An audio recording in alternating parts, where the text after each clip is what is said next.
హరిపురాలవాసి YouTube ఛానల్కు స్వాగతం సుస్వాగతం. ఈ నా వీడియోలను చూసి లైక్ చేసి షేర్ చేసి సబ్స్క్రైబ్ చేసుకోవాల్సిందిగా ప్రార్థన.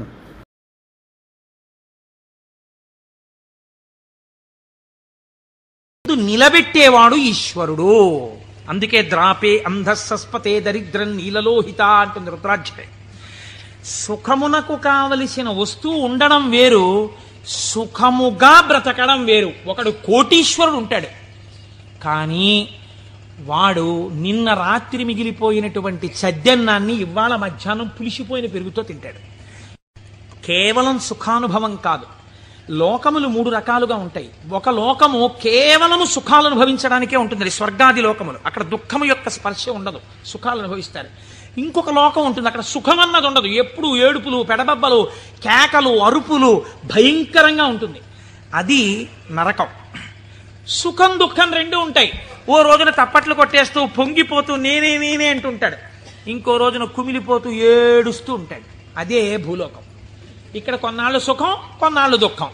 పొద్దున్న 10ంటికి సంతోషంగా ఉంటాడు, సాయంకాలం 4ంటికి ఏడుస్తూ ఉంటాడు. సుఖం దుఃఖం రెండు అనుభవిస్తూ ఉంటాడు. సుఖ దుఃఖములు రెండూ ఉన్న భూలోకమునందు మీరున్నారు. ఇక్కడి నుంచి బాగా గుర్తుపెట్టుకోండి, మీకు రెండే మార్గాలు ఉన్నాయి. ఒకటి, పూర్ణ దుఃఖమును కలిగిన లోకంలో కన్నా వెళ్ళచ్చు, పూర్తి సుఖం కలిగిన లోకంలో కన్నా వెళ్ళచ్చు. సుఖ దుఃఖాలు కలిగిన లోకంలోకి ఇంకా మీకు టికెట్ లేదు. అంటే మళ్ళీ ఎందుకండి ఇందులోకి? కాబట్టి ఒంటి మీద కొరడాలతో కొట్టేస్తూ, మరిగిపోయిన నూనెలో ముంచేస్తూ, ఏదో చీవు నెత్తురు నదుల్లో ముంచేస్తూ అది కావాలా? హాయిగా సంతోషంగా పెద్దలతో కూర్చుని ఏదో ఆనందంగా ఉండడం, అమృతం తాగడం, ఇలాంటివి కావాలా? అంటే లౌకికంగా కోరుకుంటే పోనీ స్వర్గం కోరుకోండి. నరకానికి ఎడదాం అనుకోకూడదంటే మీకు ఒక లక్షణం ఉండాలి. వెంటనే మీకోటి కావాలి. ఏమిటి కావాలి? పాపము చేయకుండా ఉండుట. పాపం చేస్తే కదా నరకం. కాబట్టి పాపం చెయ్యకూడదు. ఇది సంభావయతి, మంచి భావములను ఇచ్చుట. ఇది ఎలా వస్తుంది అన్నారు శాస్త్రంలో. ఇది ఎలా కలుగుతుందండి అన్నారు. దీనికి ఒక ప్రతిబంధకం ఉందండి, అంత తేలిక కాదు. శివమహాపురాణం మీ జీవితాన్ని కరెక్ట్ చేస్తుంది.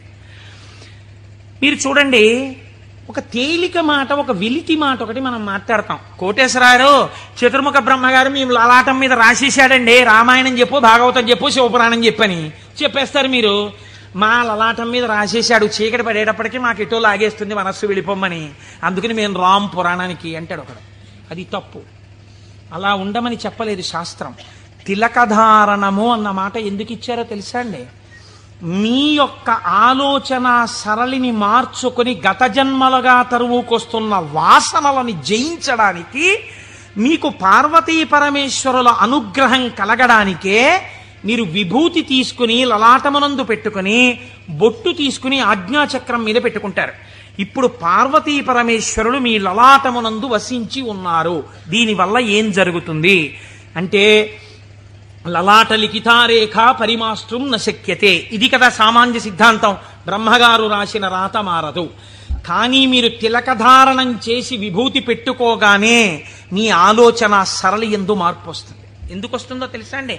మీరు చూడండి, ఒక ఆయన దగ్గరికి మీరు వెళ్ళేటప్పటికీ ఇలా విభూతి పెట్టుకుని ఇంత బొట్టు పెట్టు కూర్చున్నాడు అనుకోండి, ఈయన అడిగితే కొంచెం సౌమ్యంగా చెప్తారేమో అనిపించేస్తుంది మీకు గబుక్కుని. వెంటనే ఏమీ లేకుండా కొరకొర చూస్తున్నాడు అనుకోండి, బాబా ఆయన దగ్గరికి ఎందుకు లేండి అనిపిస్తుంది. అసలు మీరు భస్మ బొట్టు కనపడేటప్పటికి సాత్విక ప్రవృత్తి ముఖంలో కనపడిపోతుంది. సరికదా, ఆజ్ఞాచక్రం మీద బొట్టు అమ్మవారి యొక్క అనుగ్రహం.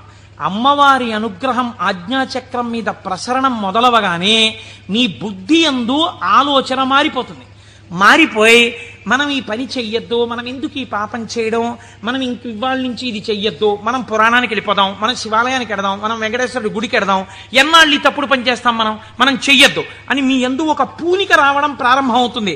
అందుకని ముందు శరీరమును అలంకృతం చేసి లోపల మనస్సుని సంస్కరించడం దగ్గరికి వెళ్ళారు. మీరు మనస్సుని జయించలేకపోతే. పెద్దలు ఏదో ఉత్తినే హాస్యాస్పదంగా పెట్టలేదండి ఇవేవిని. కనుక తిలకధారణ చేసి భస్మ పెట్టుకోమని చెప్పారు. ఇప్పుడు మీరు అలా చెయ్యడం ప్రారంభిస్తే ఏమవుతుంది? అలా చెయ్యడం ప్రారంభిస్తే మీకు దుఃఖమును స్వీకరించి దుఃఖము నుండి బయటపడతారు. ఇది చిత్రంగా ఉంటుంది. ఇప్పుడు మీకు ఎందుకు ఈ ఆలోచనలు, పాపభూయిష్టమైన ఆలోచనల వైపు ఎందుకు తిరుగుతోంది మనస్సు అంటే, దానికి రజోగుణ తమోగుణ ప్రవృత్తి ఉంది. 3 గుణాలు ఉన్నాయి లోకంలో, సత్వము, రజస్సు, తమస్సు. ఇది ఎప్పుడూ కూడా ఆయన అలాగే చెప్తాడు కానీ హాయిగా పనిచేసేట్టు ఎంత సుఖంగా ఉంటుంది, ఒంట్లో ఓపిక ఉన్నప్పుడు చేయాలి, ఆయనకి ఏముంది అలాగే చెప్తాడు. అలా చేస్తూ కూర్చుంటా ఏంటి, సుఖంగా అనుభవించు అంటుంది. ఎందుకు ఆ పురాణం, దిక్కుమాలిన పురాణం, హాయిగా టీవీ చూడు, మంచి ఎపిసోడ్ వస్తుంది ఇవాళ అంటుంది. ఈ బోధని జయించగలగడానికి ఈ త్రిగుణములు బాధాకరములు, మీరు ఉన్నతిని పొందకుండా బాధిస్తున్నాయి. ఉన్నతిని పొందకుండా బాధించేటటువంటి త్రిగుణముల యొక్క బాధ నుంచి మీరు బయటపడడానికే మీరు సంసారం అనే కొత్త బాధనించుకున్నారు. సంసారం బాధ అండి, సంసారం సాగరం దుఃఖం. సంసారం అంత తేలికని శాస్త్రం చెప్పలేదు, అందులో తరించడానికి చాలా కష్టం, దాని మార్గం తెలియాలి. మరి బాధపోవడానికి బాధలోకి ఎందుకండి, మళ్ళీ బాధపోవడానికి సుఖంలోకి వెళ్ళాలి. బాధపోవడానికి బాధలోకి వెళ్ళమంటున్నారు ఏమిటి మీరు అంటే, నేను మళ్ళీ ఒక ఉపమానం చెప్తాను మీకు కడుపు నొప్పిగా ఉంది, అజీర్తి చేసింది. అజీర్తి చేసి కడుపు నొప్పిగా ఉండడం బాధ. ఈ బాధ పోవడానికి మీరు ఇంకో బాధ స్వీకరించారు, ఏమిటది, ఆమదం తాగడం. ఆమదం తాగడం సంతోషంగా ఉంటుంది ఏంటి, ఎవరికన్నా ఆమదం తాగడం బాధే. కానీ మరి బాధతో కూడినటువంటి ఆమదము త్రాగుట అన్నది ఎందుకు చేశారు, కడుపు నొప్పి అజీర్తి అన్న బాధ నుంచి విముక్తమగుట కొరకు. సత్వరజస్తమో గుణములన్న 3 గుణముల నుంచి బయట పడడానికే సంసారములోకి ప్రవేశించి సుఖములు అనుభవించి, ఈ సుఖములు సుఖములా అన్న ప్రశ్న వేసుకుని, ఈ సుఖములు కావు, నిజమైన సుఖము ఈశ్వరుడే అన్న లక్షణాన్ని ఏర్పరచుకుని వైరాగ్య సంపత్తిని పెంపొందించుకోవడం, దాని వలన ఇంకా ఇంద్రియములు మనస్సు చెలించని స్థితికి వెడతాడు. ఇంద్రియాల్ని గెలవడం కాదు, మనస్సు కదలని స్థితికి పూర్ణ వైరాగ్యం అని పేరు. మీరు చూడండి, గాలి వెళ్ళిపోతూ మల్లెపూల మీద గెడుతుంది, నేను మల్లెపూల మించి వస్తున్నానని పొంగిపోదు. అశుద్ధం మీద గెడుతుంది, చిచి నేను అశుద్ధం మీదకి వెళ్ళానని బాధపడదు. దేని మించి వెళ్ళినా గాలి గాలిగానే ఉంటుంది, దానికేం బాధ లేదు. అలాగే పూర్ణ వైరాగ్యం పొందినవాడు ఇదంతా ఈశ్వర లీల అంటాడు. కానీ ఈ మాట అనడం చాలా కష్టం, అంత వైరాగ్యం రావడం కూడా ఈశ్వరానుగ్రహం. ఈ వైరాగ్య సంపత్తి చేత శాశ్వత సుఖస్థానమైన ఈశ్వరుడు ఎందుకు కలిసిపోతాడు. అప్పుడు వాడికి ఇంకా ఊర్ధ్వలోకం లేదు, అధోలోకం లేదు, పైన స్వర్గం లేదు, కింద నరకం లేదు, ఇక మళ్ళీ పుట్టవలసిన అవసరం లేని మోక్ష స్థితిని పొందుతాడు. ఇలా పొందడానికి శంభు అనుసంధానం చేసుకుంటూ ఉండాలి. శివుడి పాదాలు మీరు గట్టిగా పట్టుకున్నారనుకోండి, శివాష్టోత్తరం చదువుకుంటున్నారనుకోండి, భస్మధారణ చేశారనుకోండి, బొట్టు పెట్టుకున్నారనుకోండి, ఏమీ చేతకాకపోయినా కూర్చున్న నామాలు చెప్పడం మొదలుపెట్టారనుకోండి, మీకు తెలియకుండా మీలో ఒక రకమైనటువంటి మార్పు ప్రారంభమై అది మంచి ఆలోచనల వైపుకు తీసుకుని వెళ్ళగలదు. ఇలా తీసుకుని వెళ్ళవలసిన అవసరము ఎందువలన కలిగింది అంటే, పూర్వకాలంలో పూర్వయుగమైనటువంటి ద్వాపర యుగం వరకు కూడా ఒక లక్షణం ఉండేది. రాక్షసులు ఉన్నారనుకోండి, వాళ్ళు తెలిసేవారు వీళ్ళు రాక్షసులండి అని తెలిసేది. కాబట్టి వాడిని దూరంగా పెట్టడమో, వాడిని పరమాత్మ సంహారం చేయడమో ఏదో ఉంటుంది. కలియుగంలో ఏమిటో తెలుసా అంటే, రాక్షసులు ఏ రూపంలో ఉంటారు, చిత్తవృత్తుల రూపంలో ఉంటారు. పైకి దొరకరు, మీకన్నా సాధుపురుషుళ్ళే కనిపిస్తాడు. మోసం చేసేవాడే చాలా నమ్మించేటట్టుగా సాధుపురుషుళ్ళే ఉండాలి. వాడు నమ్మితే నాకేమిటి, నమ్మకపోతే నాకేమిటి, నేనేమన్నా వాడి దగ్గర ప్రయోజనం పొందుదాం అనుకుంటున్నానా అన్నవాడు తన యథారీతిగా ఉంటాడు.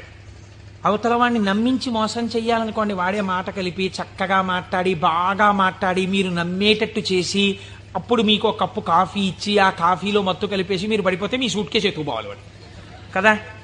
అందుకని ఇప్పుడు ఎక్కడున్నాడు రాక్షసుడు, వాడి చిత్తవృత్తి ఎందున్నాడు. మీరు చూడండి, నిజంగా ఈ చిత్తవృత్తుల రూపంలో రాక్షసులు ఉండి ఉంటే త్రేతాయుగంలో విశ్వామిత్రుడు యాగం చేయగలడా, చెయ్యలేడు. ఇక్కడే ఉన్నారు రాక్షసులు.